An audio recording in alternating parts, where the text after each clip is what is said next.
बिस्मिल्लाहिर्रहमानिर्रहीम। जनाब, stories share करनी है दो, और दोनों ही ज़बरदस्त किस्म की बम्बास्टिक स्टोरीज़ हैं। जरदारी साहब ने आमों के तोहफ़ा भेजा है जनाब शहबाज शरीफ साहब को। ये क्या चक्कर है, क्या होने जा रहा है, मामला क्या है असल में।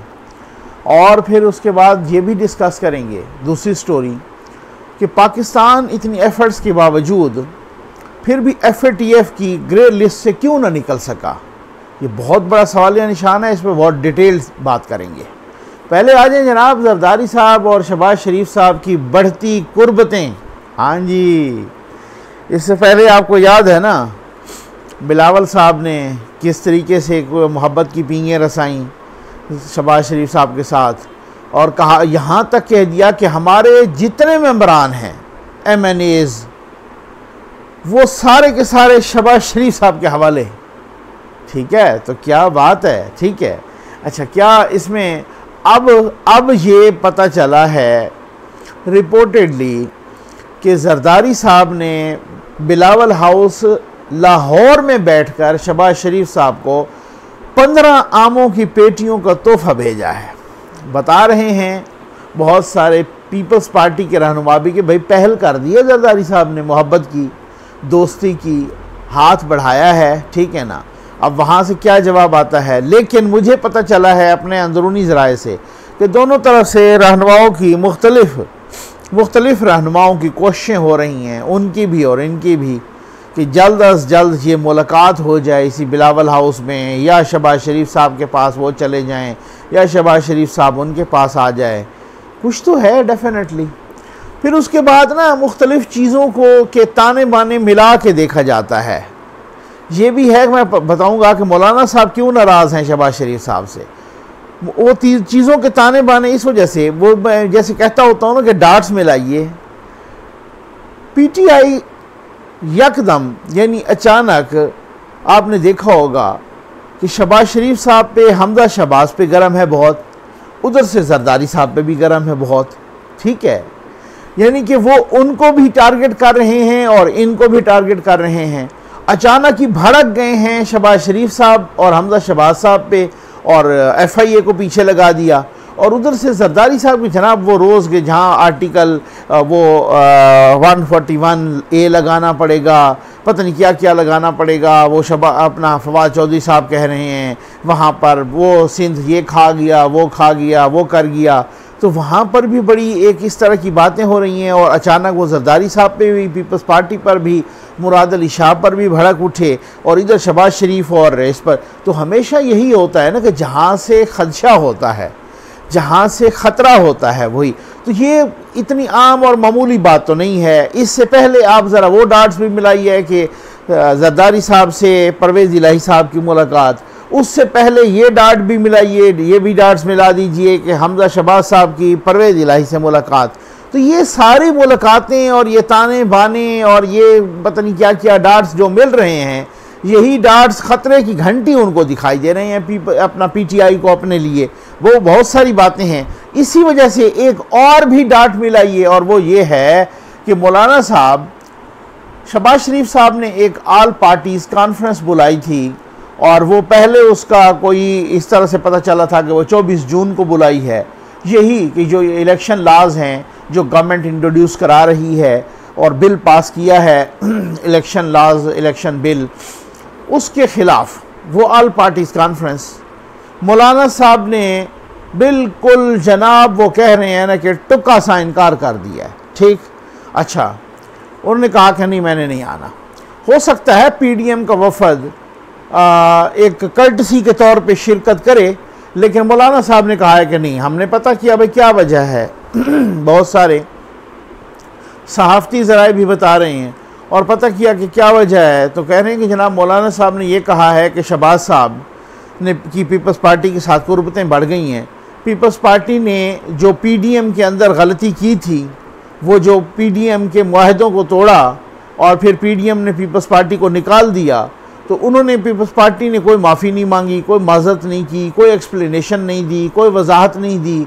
उसके बावजूद भी शहबाज साहब और बिलावल साहब की खैर से कुर्बतें बढ़ गई हैं, और वो असम्बली के अंदर जो है ना और मौलाना साहब ये समझते हैं कि ये मुखालफत की बजाय उल्टा हुकूमत से तावन कर रहे हैं। और मौलाना साहब ने कहा है, कहते हैं कि मौलाना साहब ने शहबाज शरीफ साहब से जो अभी माजी करीब में मुलाकात की थी, इस मुलाकात में भी उनको बता दिया था कि आप ये काम कर रहे हैं, ये आप गलत कर रहे हैं, एक बात। और दूसरा ये भी बता दिया था कि यानी आपकी क़यादत में नून लीग के कंट्रोल टावर से राब्ते बढ़ रहे हैं। तो ये भी अगर इस तरह से भी हुआ तो तब भी जो है ना मेरे और आपके रास्ते जुदा जुदा होंगे। और ये भी बताया गया कि मौलाना साहब ने नवाज़ शरीफ साहब को फ़ोन करके उनको भी शिकायत लगाई, उनको भी गिला किया, उनको भी शिकवा किया और शिकायत लगाई शहबाज शरीफ साहब की कि ये ठीक ट्रैक पे नहीं हैं, ये गलत ट्रैक पे चल रहे हैं। और अब आप देखें कि होता क्या है और ये मुलाकात कब तक मुतवक्के है, बहुत ही कोशिशें की जा रही हैं। और देखें, ये अगर कुछ ना होना होता, अगर कुछ ना हो सकता होता, अगर कुछ मुतवक्के ही ना होता, तो फिर तो आपको पता है ना कि जो अगला इलेक्शन होगा, अगर वो बिलफर्ज इलेक्शन 2023 में होना है, तज्जिया यही इसी चीज़ का नाम तज्जिया है ना, बाकी को ये तो नहीं, या प्रिडिक्शन है ना, या बाकी को ये तो नहीं होता कि हम कोई खुदा न खास्ता नाउज़ बिल्लाह गैब का इल्म जानते हैं, ठीक हो गया ना। वो इस तरह की तो कोई बात नहीं है। तज्जिया इसी चीज़ का कि हालात और वाक़ियात और क्राइन को देख के एक तज्जिया कार तज्जिया करता है कि अगर वो 2023 का इलेक्शन, तो फिर ये मुलाकातें, ये आम की पेटियों के तोहफे, ये फिर मोहब्बत की पींगे रसाना, ये सारा कुछ ये क्या है। 2023 के इलेक्शन में कोई पीपल्स पार्टी और नून लीग में सीट अलाइनमेंट तो हो नहीं सकती, ठीक है ना। और ये तो बहुत ही तकरीबन हो सकता है पंजाब के कुछ इलाकों में कुछ इस तरह का, लेकिन उसका तो वक्त दूर है ना। उसके लिए तो वो तो उसी वक्त 1-2 हफ्ते महीने पहले इस तरह से किया जाता है। ये तो बहुत अभी पहले है ना। और अगर अभी पहले कुछ नहीं होना तो फिर ये इतनी अहम मुलाकातों का सिलसिला क्यों जारी है, और अहम मुलाकातें और ये आमों की पेटियां भेजी जा रही हैं और इस तरीके। और एक और बात, क्या ये मुलाकातें जो हो रही हैं इसमें नवाज़ शरीफ साहब की आशीर्वाद भी हासिल है? तो मैं नहीं समझता कि शहबाज शरीफ साहब इतना बड़ा कदम उठाए कि वो अपना नवाज़ शरीफ साहब की इजाज़त के बग़ैर ज़रदारी साहब से मुलाकात करें और फिर मरीम नवाज़ साहबा भी चुप रहें। तो अगर ये होती है और फिर उसके बाद क्या सिलसिला होता है और उसके बाद बयानात क्या आते हैं और मौलाना साहब के क्या रिएक्शन होता है, नवाज़ शरीफ साहब के और मरीम नवाज़ साहबा का क्या रिएक्शन होता है और क्या सूरत हाल अख्तियार करती है, सारा कुछ ये बहुत ही इंपॉर्टेंट डेवलपमेंट्स हो रही हैं। और क्या कहा जा रहा है कि अब वो APC जो कि शहबाज शरीफ साहब ने बुलाई थी 24 जून को, अब वो जुलाई के पहले अशरे में होगी। लेकिन मौलाना साहब एक तवील क़याम कर रहे हैं कराची में और वो इसी सिलसिले में कर रहे हैं कि उन्होंने 29 जून को कहा जा रहा है कि कराची में PDM के प्लेटफार्म से एक जलसे का भी एहतमाम किया है। और उन्होंने कहा कि नहीं, मेरी अपनी मसरूफियात हैं। और फिर उसके बाद जो है ना, हो सकता है, कह रहे हैं कि मौलाना साहब वो जो जुलाई के पहले अशरे में हो शहबाज शरीफ साहब की APC में, तब भी शिरकत ना करें, क्योंकि वो बहुत सख्त नाराज़ हैं शहबाज शरीफ साहब से। तो अब आ जाएं जनाब दूसरी स्टोरी पर कि पाकिस्तान ने इतनी मेहनत की, हमें बताया गया, बल्कि FATF के प्रेसिडेंट ने भी बताया कि पाकिस्तान ने 27 निकात में से 26 की तकमील की है। तो बहुत बड़ी डेवलपमेंट है, बहुत बड़ा। लेकिन उसके बावजूद भी ग्रे लिस्ट से नहीं निकल सके, ये एक बात है ना। मतलब ग्रे लिस्ट में 2018 में गए थे, तो फिर 3 साल तक गुजर गए हैं कोई। तो ग्रे लिस्ट में जब नून लीग की हुकूमत आई थी तो पाकिस्तान ग्रे लिस्ट में था जून 2013 में, और तकरीबन जनवरी फरवरी 2015, 1.5 साल के अंदर ग्रे लिस्ट से पाकिस्तान निकल गया था। तो ये इसहाक डार साहब ने भी अपनी उन एफर्ट्स का जिक्र किया है और उन्होंने बजा तौर पे किया है, और इसहाक डार साहब ने एक ट्वीट भी की है। तो इस तरीके से 2013 में और 1.5 साल के अंदर अंदर उन्होंने एफर्ट्स की और ग्रे लिस्ट से निकल गया पाकिस्तान। लेकिन 3 साल में मुसलसल पाकिस्तान क्यों नहीं निकल रहा?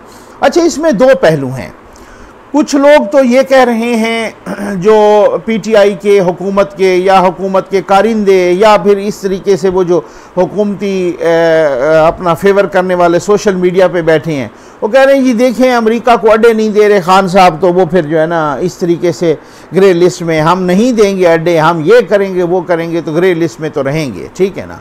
और ये सियासी, नो डाउट इसमें कोई शक नहीं है कि ये सियासी फैसले भी होते हैं, इंटरनेशनल सियासत का हिस्सा होते हैं, लेकिन कुछ और भी होता है इसमें, बहुत सारी बातें हैं, कुछ और भी चीज़ें होती हैं इसमें कि ग्रे लिस्ट में क्यों नहीं निकल सके। आखिर 27 में से 26 पॉइंट्स, लेकिन उन्होंने, प्रेसिडेंट ने भी यही कहा है, FATF का प्रेसिडेंट में, कि देखें पाकिस्तान ने दहशत गर्दों को सज़ा देने में या मनी लॉन्ड्रिंग के सिलसिले में इतना ज़्यादा काम नहीं किया, ठीक है ना, तसल्ली बख्श काम नहीं किया जो इंटरनेशनल कम्युनिटी को सेटिस्फाई कर सके, ठीक।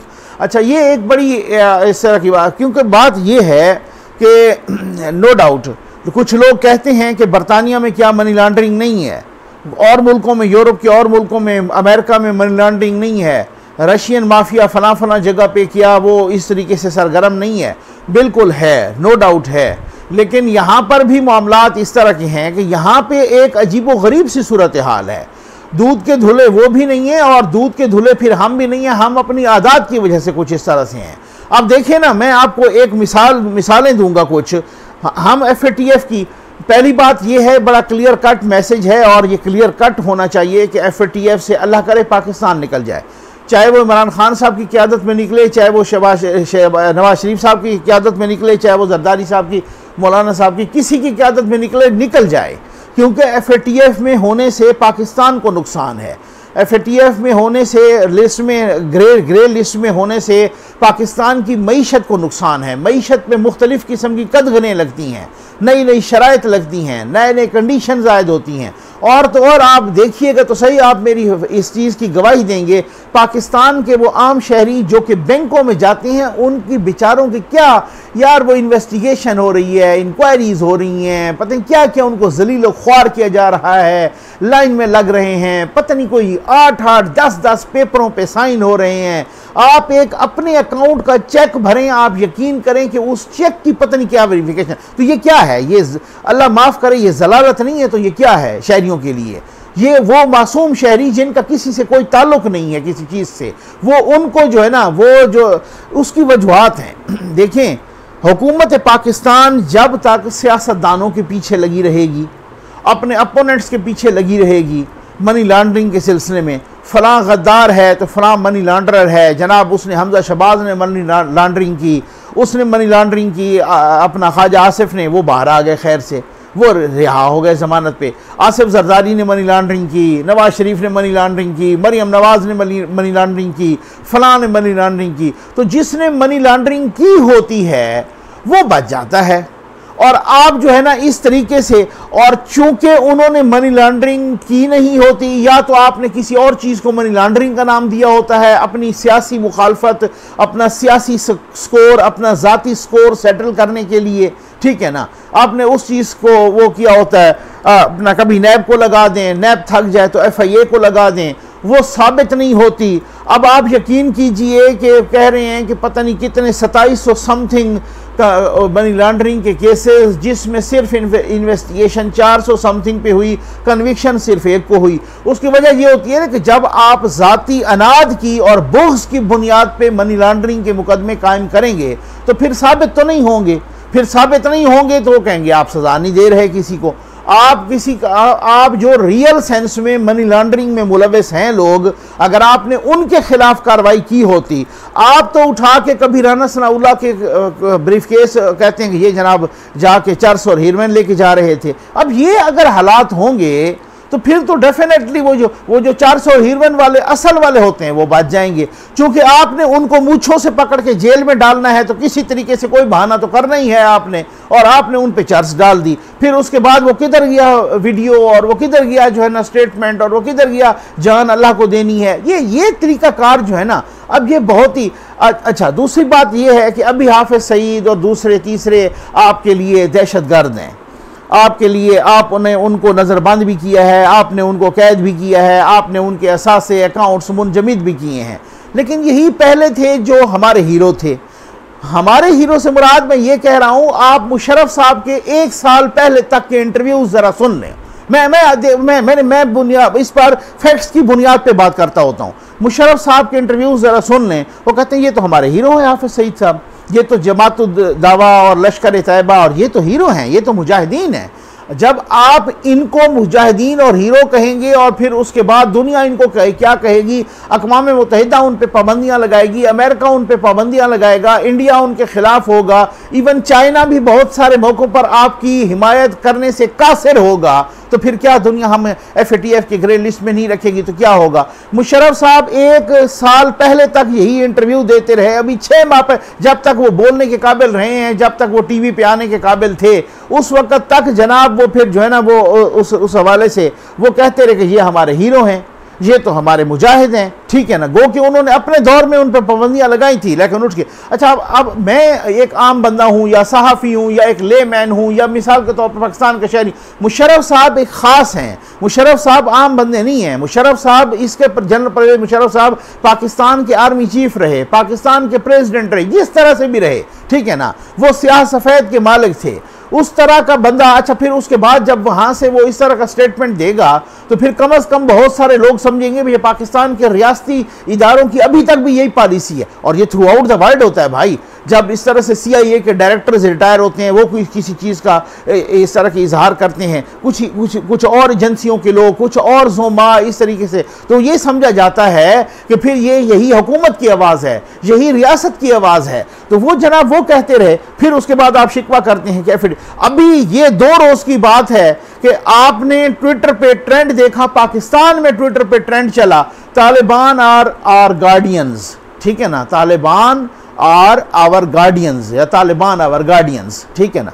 अब इस तरीके के ट्रेंड चलेंगे, और ये ट्रेंड कौन चलवा रहा था, ये ज़रा पूछिए अपने आप से, ये ज़रा हुकूमत से पूछिए। वैसे तो खैर से माशाअल्लाह रियासत, रियासती इदारे, हुकूमत, वो किसी के सहाफ़ियों की चूड़ियाँ कस रही है ना, किसी को अगवा तो किसी को जनाब तशद्दुद, तो किसी को पता नहीं क्या किया, और किसी की हरासमेंट, तो किसी का क्या सूरत हाल, और कहीं पे सोशल मीडिया का गला घोंटना, और कहीं पे जो है उस मेन स्ट्रीम मीडिया का गला घोंटना, और ट्वीट्स तक जो है ना लोगों की डिलीट करवाना। यहाँ पे तो ये मामलात हैं, और उधर ये हैं कि तालिबान आवर गार्डियंस, इसके ट्रेंड चलाएं। अब वो आप ट्रेंड चलाएं इस तरह के, ठीक है ना, और वही तालिबान, मुझे तो ये पता है कि वो तालिबान वहाँ हो यहाँ हो जो भी हो, उन्होंने मेरे जवानों के सरों से फुटबॉल खेली है। 70,000 बंदा किसकी वजह से मारा गया यहाँ पर जनाब, हमारे बॉर्डर्स पर, यहाँ तक कि किस तरह के धमाके हुए, वाघा बॉर्डर पे किस तरीके अल्लामान अल हफीज़ जो धमाका हुआ था, 140 हमारे मासूम बच्चे जो APS में शहीद हो गए। खैर उनके कातिल को भी या वो जिम्मेदारी कबूल करने वाले को भी हमने किस तरीके से पतली गली से निकलवा दिया। तो फिर हम कहते हैं कि जनाब वो यहूदी लॉबी है, वो हिंदू लॉबी है, हमारे खिलाफ काम कर रही है। भाई हम खुद आप ही अपनी अदाओं पे ज़रा गौर करें।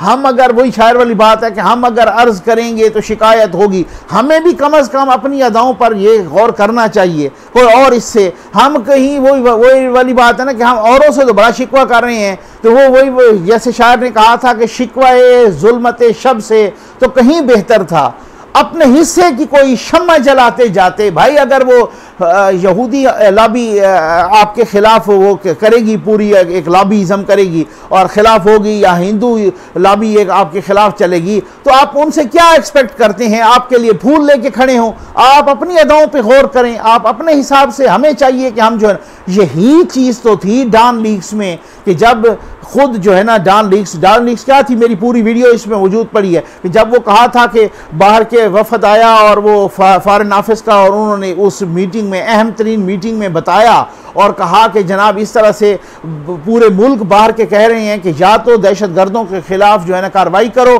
या फिर जो है ना तैयार हो जाओ पाबंदियों के लिए। शहबाज शरीफ साहब ने कहा कि कार्रवाई तो फिर उस वक़्त वो DG साहब बैठे थे ISI के, वो गालिबन वो थे, कौन साहब थे, रिजवान साहब थे, तो वो उन्होंने कहा कि करें कार्रवाई। तो शहबाज साहब ने, ये डॉन में जो रिपोर्ट हुआ है, ठीक हो गया ना, तो करें कार्रवाई। तो शहबाज शरीफ साहब ने कहा कि जब हम कार्रवाई करते हैं आप छुड़वा के ले जाते हैं। तो बात ये, फिर उसके बाद तो डॉन लीग्स और पता नहीं मरियम नवाज साहब बीच में आ गई, और सारे परवेज रशीद साहब भी बेचारे रगड़े गए, और पता नहीं वो नवाज शरीफ साहब भी, और डॉन लीग्स को इतना उछाला गया मीडिया पर। आज वही चीज़ है, जब नवाज शरीफ साहब ने कहा था कि अपना घर ठीक करें, तो हमने कहा कि आप गद्दार हो। जब ख्वाजा आसिफ ने कहा था अपना घर ठीक करें, ये हमारी लायबिलिटीज़ है, हमने कहा ये गद्दार है। तो तो हमने आज सारे वही कह रहे हैं कि अपना घर पहले ठीक करना चाहिए, अपना जो मामलात हैं पहले ठीक करने चाहिए, बाद में जो है ना पहले अपना घर ठीक करो। यही तो सहाफ़ी जो कह रहा था कि पहले अपना घर ठीक करो, आप उसको कहते थे कि ये गद्दार है। कोई सियासी कह रहा था कि पहले अपना घर ठीक करो तो ये गद्दार है, ये इंडियन एजेंट है, ये फलां है, ये इस तरीके से। तो पहले ही ये ठीक किया होता ना। अल्लाह करे पाकिस्तान FATF की ग्रे लिस्ट से निकल जाए, खुदावंद करीम करे जल्द अज जल्द निकले, मेरे मुल्क की मुश्किलात ख़त्म हों। ये हमारी दुआ है, भले किसी के हाथों निकले, अल्लाह करे इस तरह से हो। और खुदावंद करीम कर मौलाना साहब की कुछ रिपोर्ट्स आई थी कि वो बीमार हैं और हॉस्पिटलाइज्ड हैं, मौलाना फजल रहमान साहब, उनकी सेहत के लिए भी दुआ कीजिए सारे कि अल्लाह ताला उनको जल्द अज जल्द सेहतयाब करे। बल्कि अब अच्छी खबर आ रही हैं कि रिसेंटली अभी कुछ रब्ता किया था कुछ ज़राए से मैंने उनके, तो वो कह रहे थे कि जी अब बेहतर हैं बहुत, तो अल्लाह ताला उनको जल्द शफायाब करे। और उम्मीद है आपको वीडियो पसंद आई होगी। आपका बहुत बहुत शुक्रिया।